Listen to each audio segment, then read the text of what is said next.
क्या सिर्फ एक झूठ पूरी दुनिया को अरबों डॉलर का नुकसान पहुंचा सकता है? क्या एक कंपनी सिर्फ कागजों पर अमीर दिखाकर लाखों लोगों का भरोसा जीत सकती है? और क्या दुनिया की सबसे बड़ी कंपनियां भी कभी ऐसा कर सकती है कि एक दिन में उनका साम्राज्य ढह जाए? दोस्तों, आज की वीडियो में हम बात करेंगे दुनिया के कुछ सबसे बड़े बिजनेस स्कैम्स की। इन घटनाओं ने निवेशकों, कर्मचारियों और आम लोगों को भारी नुकसान पहुंचाया।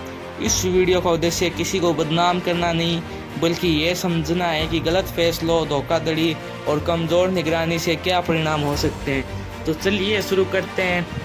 Scam number 1, इनरॉन। साल 2001 अमेरिका की एक बड़ी ऊर्जा कंपनी थी। इसे उस समय बेहद सफल और तेज़ी से बढ़ती कंपनी माना जाता था, लेकिन बाद में सामने आया कि कंपनी ने अपनी वास्तविक वित्तीय स्थिति छापने के लिए जटिल अकाउंटिंग तरीकों का इस्तेमाल किया। इससे निवेशकों को कंपनी की स्थिति वास्तविकता से बेहतर दिखाई देती रही। जब सच्चाई सामने आई तो कंपनी दिवालिया हो गई, हजारों कर्मचारियों की नौकरी चली गई और कई निवेशकों को भारी नुकसान हुआ। इस घटना के बाद कॉर्पोरेट गवर्नेंस और वित्तीय रिपोर्टिंग पर दुनिया भर में ज़्यादा ध्यान दिया जाने लगा। सिर्फ बड़ी कंपनी होने का मतलब ये नहीं कि उसमें कभी गलती या धोखाधड़ी नहीं हो सकती। अब अगले स्कैम पर चलते हैं। Scam number 2, बेरेनाई मैडोफ। अब बात एक ऐसे व्यक्ति की जिसने इतिहास के सबसे चर्चित निवेश धोखाधड़ी मामलों में से एक को अंजाम दिया। ने वर्षों तक निवेशकों को लगातार ऊंचे रिटर्न का भरोसा दिलाया। बाद में जांच में सामने आया कि ये एक बड़े पैमाने की पोंजी स्कीम थी, जिसमें नए निवेशकों के पैसों से पुराने निवेशकों को भुगतान किया जाता था। जब नए निवेश आने कम हो गए तो पूरा ढांचा ढह गया। अगर कोई निवेश बिना जोखिम के लगातार असामान्य रूप से ऊंचा रिटर्न देने का दावा करे तो सावधानी बिल्कुल बरतनी चाहिए। अब अगले स्कैम पर चलते हैं। अब आते हैं एक ऐसी कंपनी पर जिसने मेडिकल टेक्नोलॉजी की दुनिया में बड़ी उम्मीदें जगाई थी। इन्होंने दावा किया कि बहुत कम मात्रा के खून से कई तरह की मेडिकल जांच की जा सकती है। बाद में नियामक जांच और रिपोर्टिंग के दौरान कंपनी के दावों पर गंभीर सवाल उठे और मामला कानूनी कार्रवाई तक पहुंच गया। इस घटना ने यह सिखाया कि हेल्थ केयर जैसे क्षेत्रों में वैज्ञानिक प्रमाण और पारदर्शिता बेहतर जरूरी है। आज अब बात करते हैं कुछ ऐसे मामलों की जिन्होंने पूरी दुनिया के बिजनेस सिस्टम को हिला दिया। अब अगले नंबर पर जो स्कैम आता है वह साल 2020 जर्मनी की एक बड़ी डिजिटल पेमेंट कंपनी थी। कई लोग इसे यूरोप की सबसे सफल फिनटेक कंपनियों में गिनते थे। कंपनी का मार्केट वैल्यू अरबों डॉलर तक पहुंच गया था, लेकिन एक दिन खबर आई कि कंपनी के खातों में दिखाए गए लगभग 1.9 बिलियन यूरो वास्तव में मौजूद ही नहीं थे। इसके बाद जांच शुरू हुई। कंपनी के शीर्ष अधिकारियों पर सवाल उठे और कुछ ही दिनों में कंपनी दिवालिया हो गई। हजारों कर्मचारियों की नौकरी प्रभावित हुई और निवेशकों को भारी नुकसान हुआ। किसी कंपनी का बड़ा नाम या ऊंचा शेयर प्राइस इस बात की गारंटी नहीं है कि सब कुछ सही होगा। पारदर्शिता और स्वतंत्रता जांच बहुत ज़रूरी है। अब अगले स्कैम पर आते हैं। Scam number 5। अब चलते हैं भारत की ओर। साल 2009 में से जुड़ा मामला सामने आया। यह भारत की प्रमुख आईटी कंपनियों में गिनी जाती थी, लेकिन बाद में कंपनी के संस्थापक ने स्वीकार किया कि कई वर्षों तक वित्तीय आंकड़ों में गंभीर गड़बड़ियां की गई थी। इस खुलासे के बाद शेयर की कीमत में भारी गिरावट आई और निवेशकों का भरोसा टूट गया। हालांकि बाद में कंपनी का अधिग्रहण हुआ और उसके व्यवसाय को नए प्रबंधन के तहत आगे बढ़ाया गया। ईमानदारी किसी भी कंपनी की सबसे बड़ी पूंजी होती है। एक गलत फैसला वर्षों की मेहनत को ख़त्म कर सकता है। अब अगले स्कैम पर आते हैं। अब बात करते हैं ऑटोमोबाइल इंडस्ट्री की। दुनिया की सबसे बड़ी कार कंपनियों में से एक है। 2015 में यह सामने आया कि कंपनी की कुछ डीजल गाड़ियों में ऐसा सॉफ्टवेयर इस्तेमाल किया जाता था जो उत्सर्जन परीक्षण के दौरान अलग व्यवहार करता था। इसके बाद कई देशों में जांच हुई, कानूनी कार्रवाई हुई और कंपनी को भारी आर्थिक और प्रतिष्ठागत नुकसान उठाना पड़ा। इस घटना ने पूरी ऑटो इंडस्ट्री को झकझोर दिया। दोस्तों, शॉर्टकट से कुछ समय का फ़ायदा मिल सकता है, लेकिन लंबे समय में भरोसा खोना सबसे बड़ा नुकसान होता है। अगर आप इन 3 मामलों को ध्यान से देखें तो एक बात कॉमन दिखाई देती है।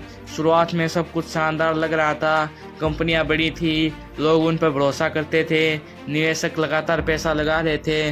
लेकिन जैसे ही सच्चाई सामने आई, पूरा साम्राज्य कुछ ही समय में बिखर गया। यही वजह है कि बिजनेस में सिर्फ मुनाफा ही नहीं, बल्कि ईमानदारी, पारदर्शिता और जवाबदेही भी उतनी ज़रूरी होती है। दोस्तों, अब तक हमने ऐसे कई बिजनेस स्कैम्स के बारे में जाना जिन्होंने अरबों डॉलर का नुकसान पहुंचाया, लेकिन अब जिन मामलों की बात करेंगे उन्होंने पूरी दुनिया को यह सोचने पर मजबूर कर दिया कि किसी भी निवेश से पहले जांच पड़ताल कितनी ज़रूरी है। अब अगले स्कैम पर आते हैं। यह साल 2022 क्रिप्टोकरेंसी की दुनिया में सबसे तेज़ी से बढ़ने वाले प्लेटफॉर्म में से एक था। कंपनी के विज्ञापन बड़े बड़े स्टेडियम में दिखाई देते थे, मशहूर हस्तियाँ इसके प्रमोशन से जुड़ी थी और लाखों लोगों ने इस प्लेटफॉर्म पर भरोसा किया था। लेकिन कुछ ही दिनों में स्थिति पूरी तरह बदल गई। कंपनी की वित्तीय स्थिति को लेकर गंभीर सवाल उठे। ग्राहकों ने बड़ी संख्या में अपना पैसा निकालना शुरू किया और जल्द ही कंपनी दिवालियापन की प्रक्रिया में चली गई। इस घटना ने दुनिया को एक बड़ी सीख दी। किसी भी प्लेटफॉर्म पर सिर्फ उसकी लोकप्रियता देखकर भरोसा नहीं करना चाहिए। निवेश से पहले जोखिम और जानकारी को समझना ज़रूरी है। अब अगले स्कैम पर आते हैं। अब बात करते हैं उस कंपनी की जिसका नाम 2008 की वैश्विक आर्थिक मंदी के साथ हमेशा जोड़ा जाता है। अमेरिका की सबसे बड़ी निवेश बैंकों में से एक थी। वर्षों तक कंपनी तेज़ी से बढ़ती रही, लेकिन जोखिम भरे निवेश और वित्तीय संकट के कारण इसकी स्थिति कमज़ोर होती गई। जब कंपनी दिवालिया हुई तो इसका असर सिर्फ एक कंपनी तक सीमित नहीं रहा, दुनिया भर के शेयर बाज़ारों, बैंकों और निवेशकों पर इसका प्रभाव पड़ा। दोस्तों, बहुत ज़्यादा रिस्क लेकर तेज़ी से बढ़ना हमेशा सुरक्षित रणनीति नहीं होती है। अब अगले स्कैम पर आते हैं। अब चलते हैं चीन की ओर। चीन ने बहुत कम समय में तेज़ी से विस्तार किया और इसे एक बड़ी सफलता की कहानी माना जाने लगा, लेकिन बाद में कंपनी ने स्वीकार किया कि उसके कुछ बिक्री आंकड़े गलत दर्ज किए गए थे। इस खुलासे के बाद कंपनी के शेयरों में भारी गिरावट आई और निवेशकों का भरोसा प्रभावित हुआ। तो दोस्तों, केवल तेज ग्रोथ देकर किसी कंपनी को सफल मान लेना सही नहीं है। असली ताकत उसके पारदर्शी और सही आंकड़ों में होती है।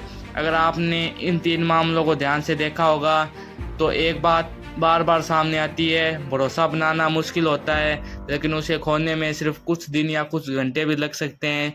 चाहे बिजनेस छोटा हो या बहुत बड़ा, अगर ईमानदारी, पारदर्शिता और सही सिस्टम से नहीं होगा तो सफलता ज़्यादा समय तक टिक नहीं सकती। और अगर आप भविष्य में अपना बिजनेस शुरू करना चाहते हैं तो इन कहानियों को सिर्फ स्कैम की कहानी मत समझिए, इन्हें एक बिजनेस क्लास की तरह देखिए, क्योंकि दूसरों की गलतियों से सीखना खुद वही गलती करने से कहीं बेहतर होता है। दोस्तों, अब तक हमने दुनिया के कई बड़े बिजनेस स्कैम्स के बारे में जाना, लेकिन सवाल यह है कि आखिर इन सभी मामलों में सबसे बड़ी गलती क्या थी? जवाब है तो वो है लालच, पारदर्शिता की कमी और यह सोचना कि सच कभी सामने नहीं आएगा।